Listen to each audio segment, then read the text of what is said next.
আজকে আমরা রাজশাহী বিশ্ববিদ্যালয়ের সাধারণ জ্ঞানের প্রশ্নের চুলচেরা বিশ্লেষণ করব। দেখো, তোমরা যদি রাজশাহী বিশ্ববিদ্যালয়ের সাধারণ জ্ঞানে ভালো করতে চাও তাহলে ফার্স্ট অফ অল তোমাকে রাজশাহী বিশ্ববিদ্যালয়ের প্রশ্ন প্যাটার্ন বুঝতে হবে, বিশেষত সাধারণ জ্ঞানের কোন কোন টপিক থেকে প্রশ্ন করে সে সম্পর্কে একদম একটা স্বচ্ছ ধারণা কিন্তু তোমার ভিতরে থাকতে হবে, তবেই না তুমি সাধারণ জ্ঞানের জন্য একটা বেস্ট প্রিপারেশন নিতে পারবে। তো আমি তোমাদেরকে আসলে বুঝিয়ে দিচ্ছি কিভাবে প্রশ্নগুলো বিশ্লেষণ করতে হয় এবং প্রশ্ন প্যাটার্নটা বুঝতে হয়। দেখো, রাজশাহী বিশ্ববিদ্যালয়ের সাধারণ জ্ঞানের প্রশ্নটা মূলত 57 এই নাম্বার থেকে কাউন্ট করা হয় এবং রাজশাহী বিশ্ববিদ্যালয়ে তোমাদেরকে একটু বলে দিই যে টোটাল সাধারণ জ্ঞানের প্রশ্ন থাকে হলো 24 এবং যেখানে তোমার মার্ক থাকে হলো 30। সো এটা সাধারণ জ্ঞান কিন্তু তোমার জন্য খুব বেশি গুরুত্বপূর্ণ এবং সাধারণ জ্ঞানের জন্য আমি এক্সক্লুসিভ সাজেশন 2-1 দিনের মধ্যেই দিয়ে দিব। তোমরা ডেফিনেটলি সাধারণ জ্ঞানের এক্সক্লুসিভ সাজেশন পাবে, তোমার প্রস্তুতিটা শুরু করবে। আর এই আমাদের আপডেট ভিডিওগুলো পেতে হলে কিন্তু অবশ্যই আমাদের চ্যানেল এবং পেজ কিন্তু ফলো দিয়ে রাখতে হবে, সাবস্ক্রাইব করে রাখতে হবে। তো প্রথম যে প্রশ্নটা আছে, দেখো, ওয়াটারলু যুদ্ধের সাথে কোন শাসকের নাম জড়িত? তো এটা হলো একটা ঐতিহাসিক ঘটনা বলি বা ইতিহাস সংক্রান্ত প্রশ্ন। ওয়াটারলু যুদ্ধ, এটা আমরা জানি যে ফ্রান্সের নেপোলিয়ন বোনাপার্টের সাথে এটা সম্পর্ক। এটা খুবই সহজ একটা প্রশ্ন ছিল। এই যে 58 যে কোশ্চেনটা আছে, আকাশের উজ্জ্বলতম নক্ষত্র কোনটি? এটাও সাধারণ বিজ্ঞান সংক্রান্ত প্রশ্ন।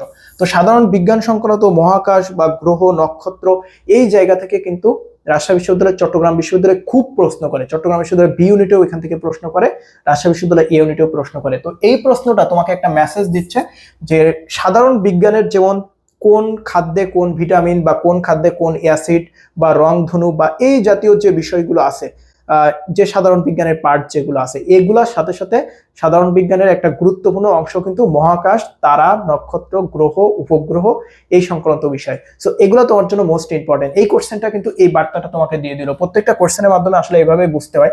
জাম্বিয়ার রাজধানী, তো এটা ওই যে আন্তর্জাতিক বিষয়গুলির একটা পার্ট। বাংলাদেশের সর্বপ্রাচীন জনপদ, এগুলো তো আমি সবই তোমাদের গতবার যারা পেইড ব্যাচের শিক্ষার্থী ছিল তাদেরকে পড়িয়েছি পূর্ণ। আর আন্তর্জাতিক, এটা হলো সাম্প্রতিক বিষয়গুলি, রাজশাহী বিশ্ববিদ্যালয়ের সাম্প্রতিক বিষয়গুলি থেকে প্রশ্ন করে। লাউ কিপ কোন দেশের মুদ্রা? তো মুদ্রা, অর্থনীতি, এই যে এগুলো আন্তর্জাতিক পার্ট। বিশেষত আইসিডিডিআরভি, এটা খুব গুরুত্বপূর্ণ, মানে উদারাময় বা কলেরা গবেষণা প্রতিষ্ঠান, এটা খুব গুরুত্বপূর্ণ কারণ এটা বাংলাদেশের অন্যতম একটি শক্তিশালী গবেষণা প্রতিষ্ঠান। ওই জায়গা থেকে কিন্তু এখানে প্রশ্ন আসে। আর 64 নম্বর যে প্রশ্নটা আছে যে বাংলাদেশের আইনে কত সেন্টিমিটারের কমে ইলিশ মাছ ধরা নিষিদ্ধ? 25 সেন্টিমিটার। এই প্রশ্নটা বিগত কম্পিটিটিভ এক্সাম গুলোতে কয়েক হাজার বার আসছে, হাজার বার এই প্রশ্নটা রিপিট হয়েছে। সুতরাং তোমাদেরকে আমি যে টেকনিকটা শিখিয়েছিলাম যে বিভিন্ন টপিক পড়বা, পড়ার পর বিভিন্ন কম্পিটিটিভ এক্সামে ওই টপিক থেকে কোন কোন প্রশ্নগুলো আসছে সেগুলো তোমরা খুব দারুণ ভাবে প্র্যাকটিস করবা, তাহলে দেখবা তোমরা হুবহু কমন পেয়ে যাবা। এই কথাটা যদি তোমরা না বুঝতে পারো তাহলে আমি তোমাদেরকে কিভাবে তুমি বেস্ট করতে পারবা তার উপর যে ডেডিকেটেড আলোচনা করছি, সেই ডেডিকেটেড আলোচনা ভিডিওটা দেখে নিতে পারো। আচ্ছা, 65 নম্বর যে কোশ্চেনটা আছে, বিশ্বের প্রথম কৃত্রিম বুদ্ধিমত্তা সম্পূর্ণ, এটাও তোমার সাধারণ জ্ঞানের একটি পার্ট, বিজ্ঞান প্রযুক্তি সংক্রান্ত বিষয়। বিজ্ঞান প্রযুক্তি বিষয়ে তোমাকে জানতে হবে, আইসিটি সংক্রান্ত বিষয়গুলো সম্পর্কে তোমাকে জানতে হবে, মানে এই জাতীয় কৃত্রিম বুদ্ধিমত্তা হোক বা বিভিন্ন আপডেট টেকনোলজি হোক বা কোনটা কে উদ্ভাবন করছে বা কে কোনটার জনক, এই সংক্রান্ত বিষয় থেকে কিন্তু খুব ভালো প্রশ্ন আসে। আমি যে কথাটা বলতেছি প্রত্যেকটা কথা তোমার ব্রেনের ভিতরে যদি তুমি ঢুকিয়ে না রাখতে পারো তাহলে কিন্তু তুমি কোনোভাবে ভালো প্রস্তুতি নিতে পারবে না, কারণ এই বিষয়গুলো তোমার জানা তোমার জন্য ম্যান্ডেটরি। তুমি যদি না জানো তাহলে আমি যা বলছি প্রয়োজনে ভিডিও 5 বার দেখে প্রত্যেকটা কথা তোমার মাথার ভিতরে সেভ করে নাও, নোট করে নাও, কারণ এগুলো না জানলে আমি তোমাকে 100% চ্যালেঞ্জ দিয়ে বলতে পারি তুমি সাধারণ জ্ঞানের জন্য কোনোভাবেই একটা ইউনিক প্রস্তুতি কিন্তু নিতে পারবে না। তো এরপর যে প্রশ্নটা আছে, এই প্রশ্নটা খুব গুরুত্বপূর্ণ। আচ্ছা, 66 নম্বর যে কোশ্চেনটা আছে, এটাও দেখো যে বিজ্ঞান পার্ট থেকে আসছে, যে ব্যাটারি কোন শক্তি সংরক্ষণ করে? ওই যে বললাম বিজ্ঞান এবং প্রযুক্তি সংক্রান্ত বিষয়। জাতীয় সংসদ নির্বাচনের, এটা হলো তোমার সাম্প্রতিক প্রশ্ন। দেখছো অলরেডি আমরা 2টা সাম্প্রতিক প্রশ্ন পেয়ে গেলাম। বাংলাদেশের জাতীয় বিষয়গুলি খুব গুরুত্বপূর্ণ, এখান থেকে প্রশ্ন করে, এটা একটা প্রশ্ন চলে আসছে।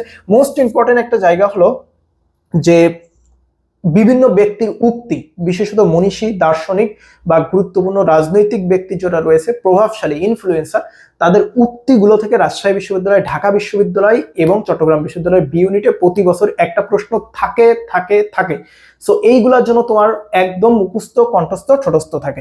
মুক্তিযুদ্ধের ইতিহাস সম্পর্কে ডেফিনেটলি তোমাকে জানতে হবে, মুক্তিযুদ্ধ থেকে কিন্তু প্রশ্ন আসবে। এরপর দেখো যে রাজনীতিবিদ যিনি সাহিত্যে নোবেল পুরস্কার পেয়েছেন, চার্চিল, দ্বিতীয় বিশ্বযুদ্ধে তার গ্রন্থের কারণে তিনি কিন্তু পেয়েছে, এটা আন্তর্জাতিক বিষয় বলি, নোবেল পুরস্কার পেয়েছে। ইপিআই এটা কিন্তু খুব বেশি গুরুত্বপূর্ণ, expanded programme on immunisation. EPI কিন্তু আমরা প্রত্যেকে যে টিকাগুলো দিই না, ওইটাই কিন্তু ইপিআই। সো এইগুলো কিন্তু খুব কমন বিষয়, এগুলো অনেকে আবার বোঝে না। খেলাধুলা সংক্রান্ত বিষয়গুলো খুব গুরুত্বপূর্ণ। আন্তর্জাতিক ক্রিকেট কাউন্সিলের সর্বশেষ সহযোগী দেশ, এটা অবশ্যই সাম্প্রতিক বিষয়গুলি, যদিও এটা খেলাধুলার সাথে রিলেটেড, বাট এটা ওই সময়কার সাম্প্রতিক বিষয়গুলি ছিল। অলরেডি আমরা 3টা কিন্তু সাম্প্রতিক বিষয়গুলি পেয়েছি। আরেকটা গুরুত্বপূর্ণ বিষয় যে মুক্তিযুদ্ধের ইতিহাস বলির সাথে সাথে বাংলাদেশের সাহিত্য, গান বা লোকসঙ্গীত, এইগুলা খুব গুরুত্বপূর্ণ। যেমন এখানে একটা প্রশ্ন আসছে, এক সাগর রক্তের বিনিময়ে, এই গানটার রসিয়তাকে বা সুরকারকে, এইগুলো কিন্তু খুব গুরুত্বপূর্ণ। আচ্ছা, সাধারণ জ্ঞানের এই যে সাধারণ গণিত থেকে প্রশ্ন আসে রাজশাহী বিশ্ববিদ্যালয়ে সবসময়, সেই 2022 সাল থেকে কিন্তু প্রশ্ন, 22 না 23 সাল থেকে কিন্তু প্রশ্ন আসতেছে। মোস্ট ইম্পর্টেন্ট কিন্তু এই জায়গাটা। আচ্ছা দেখো, বাংলাদেশের নিরক্ষর মুক্ত গ্রাম, এটা খুব বেশি গুরুত্বপূর্ণ ছিল, এখনো গুরুত্বপূর্ণ। ডেট রেকর্ডিং গ্রন্থের রসিয়তা, এই যে একটু আগেই বললাম, বিভিন্ন দার্শনিক, তারপরে যে সকল ব্যক্তিরা বিভিন্ন বই লিখছেন, বিশেষত অর্থনীতিবিদরা, অমর্ত্য সেন বাংলাদেশের, ডক্টর মোহাম্মদ ইউনুস এবং অন্যান্য যে ইন্টারন্যাশনাল ইনফ্লুয়েন্সার যারা আছে, তাদের উক্তিগুলো, তাদের গ্রন্থগুলো খুব খুব গুরুত্বপূর্ণ। মাথার ভিতরে ভাই তুমি ঢুকিয়ে নাও আর এইগুলোর উপর পড়ো। আমি তোমাকে যে সাজেশন করবো, তুমি জাস্ট সাজেশন ধরে ধরে যদি তুমি পড়তে পারো, তোমার থেকে বেস্ট নাম্বার ইনশাল্লাহ কেউ পাবে না। জাস্ট যদি কথাগুলো তুমি শুধু বুঝতে পারো এবং সেই অনুযায়ী প্রস্তুতিটা নিতে পারো।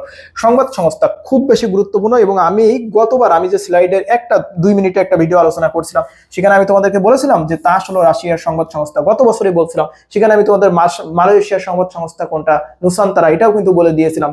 আমার 2 মিনিটের একটা ভিডিও থেকে 2টা বিশ্ববিদ্যালয়ে 2টা প্রশ্ন কমন চলে আসছে। একটা হলো রাজশাহী বিশ্ববিদ্যালয়, একটা হলো চট্টগ্রাম বিশ্ববিদ্যালয়। 2 মিনিটের ভিডিও থেকে 2টা প্রশ্ন কমন চলে আসছে। সুতরাং এই জাতীয় ভিডিওগুলো কিন্তু তোমাদেরকে দেখতে হবে। আর দেখো, আমাদের যে লেকচার শিট আছে, আমাদের এই লেকচার শিটে কিন্তু এই তথ্যগুলো তোমাদেরকে প্রতিনিয়ত আমরা পড়াই। এখন তুমি যদি আমাদের ওই লেকচার শিট গুলো পড়ো, আমাদের ক্লাসগুলো যদি করো, আমরা যে টপিকগুলো তোমাদেরকে সাজেশন করে দিই, যে সাজেশন মাফিক তোমাদেরকে পড়িয়ে দিচ্ছি বা যে সাজেশন করে দিচ্ছি, তুমি যদি ওই জায়গায় ফোকাস করো, তাহলে ভাই তোমার কেন চান্স হবে না? কেন চান্স হবে না তুমি আমাকে বলো তো। তো এর জন্য কিন্তু আমাদের আবার ইন্টেনসিভ কেয়ারে থাকতে হবে। ইন্টেনসিভ কেয়ারে না থাকলে ভাই আমরা তোমার এই সমুদ্রের মতো জগতে কোথায় খুঁজে পাবো? তুমি যদি আমাদের ইন্টেনসিভ কেয়ারে থাকো, তাহলে আমার সাথে তোমার প্রতিনিয়ত কন্ট্যাক্ট হবে, কমিউনিকেট হবে। তো তখন আমি তোমাকে না সাজেশন দিতে পারবো। আর যদি তুমি আমাদের ইন্টেনসিভ কেয়ারে না থাকো, দেখা যায় কিন্তু তোমাকে আমি খুঁজে পাবো না। তুমি হয়তো আরো 2-5টা প্ল্যাটফর্মে ভিডিও দেখবা, দিন শেষে তুমি বিভিন্ন জায়গার এই গাইডলাইন বা এইগুলা দেখতে দেখতে নিজে তালগোল হারিয়ে ফেলবা। সো ওই জায়গা থেকে কিন্তু তোমার একটা জায়গায় ফোকাস করা মোস্ট ইম্পর্টেন্ট। তো যেহেতু কোর্সের কথা বলতেছিলাম, তো তোমরা যদি আমাদের ইন্টেনসিভ কেয়ারে থাকতে চাও, তাহলে এই যে নাম্বারটা তোমাদেরকে দিচ্ছি, এই নাম্বারে আমাকে হোয়াটসঅ্যাপ বা টেলিগ্রামে যোগাযোগ করতে হবে। মোস্ট ইম্পর্টেন্ট হলো, আমাদের এই ইন্টেনসিভ কেয়ারের ব্যাচে কোর্স ফি হলো তোমার 3000 টাকা। তো তুমি যদি এখন এনরোল করো, 1550 টাকায় এনরোল করতে পারবা। 50% ডিসকাউন্ট আছে অল্প সময়ের জন্য। আর এই লুক্রেটিভ সুযোগটা আশা করি তোমরা কেউই মিস করবো না। তো যে আলোচনা করতেছিলাম, আবার আলোচনায় চলে যায়। 79 যে কোশ্চেনটা আছে, স্ক্যান্ডিনেভিয়ান নয় কোনটা? এই যে আন্তর্জাতিক বিষয় বলি, এই প্রশ্নটা আমি কতবার পড়িয়েছি। স্ক্যান্ডিনেভিয়ান কান্ট্রি পড়াতে পড়াতে একদম কণ্ঠস্থ ঠোঁটস্থ মুখস্থ হয়েছে। সুইজারল্যান্ড কিন্তু নয়। এরপরে রয়েছে যে নেফারতিতি ছিলেন প্রাচীন। এই যে প্রাচীন যে ইতিহাস, এই জায়গাটা কিন্তু মোস্ট ইম্পর্টেন্ট।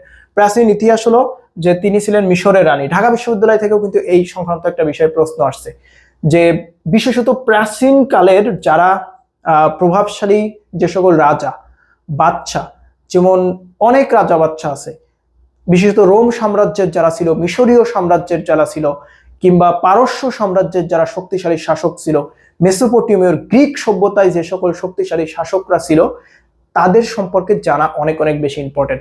আমরা যখন সভ্যতা পড়ি, তখন শুধু সভ্যতার কন্ট্রিবিউশনটা আলোচনা করি, কোন সভ্যতা কোথায় গড়ে উঠেছে, কোন সময়ে গড়ে উঠছে, এই সভ্যতার অবদান কি, এইগুলো পড়ি। কিন্তু প্রত্যেকটা সভ্যতার সাথে কিন্তু একটি শক্তিশালী সাম্রাজ্যের সম্পর্ক আছে। ওই সাম্রাজ্যের কে কোন সময়ে শাসক ছিল, কার কি অবদান ছিল, এই জায়গাগুলো যদি তুমি ফোকাস করতে পারো, তাহলে দেখবা অনেক ডিপ কোশ্চেন তুমি রাইট আনসার করতে পারবা। এই জাতীয় প্রশ্নগুলো মোস্ট অফ দা শিক্ষার্থীরা পারে না, কারণ তারা ডিপ জায়গায় পৌঁছাতে পারে না। আমরা কিন্তু যখন আমাদের কোর্সের ক্লাসে আলোচনা করি, এই ডিপ জায়গাগুলো কিন্তু হাতে ধরিয়ে শিক্ষার্থীদের শিখিয়ে দিই, যে এই জায়গাগুলো থেকে প্রশ্ন আসে। যখন লেকচার শিটে একটা টপিক আসে, তখন কিন্তু ওই সাথে রিলেটেড সকল বিষয় মেনশন করে দিই। এই জন্য সাজেশন দরকার হয়, মেন্টর দরকার হয়। মেন্টর ছাড়া তুমি নিজে নিজে প্রস্তুতি নিয়ে চান্স পাওয়া অনেক বেশি টাফ, কারণ অ্যাডমিশনের সমুদ্রের মতো সিলেবাস, এই সমুদ্রের মতো সিলেবাস খুব স্বল্প সময়ে তুমি কোনোভাবে শেষ করতে পারবে না। দরকার সাজেশন, আর এই সাজেশন একমাত্র করে দিতে পারে তোমার একজন অভিজ্ঞ মেন্টর। আমাদের অ্যাডমিশন মেন্টর প্ল্যাটফর্মে যারা আছে, প্রত্যেকেই কিন্তু অভিজ্ঞ মেন্টর, এবং প্রত্যেকেই তোমার যে সাজেশন দিবে এই সাজেশন অনুযায়ী তুমি প্রস্তুতি নিলে অল্প সময়ের ভিতরে 100% তুমি বেস্ট করতে পারবা। তুমি যদি এই সাজেশন মাফিক প্রস্তুতি নাও তাহলে ভাই তোমার চান্স কেন হবে না, তুমি আমাকে বলো কেন হবে না? তোমার জায়গাতে যদি তুমি পড়তে পারো ডেফিনেটলি তোমার চান্স হতে বাধ্য।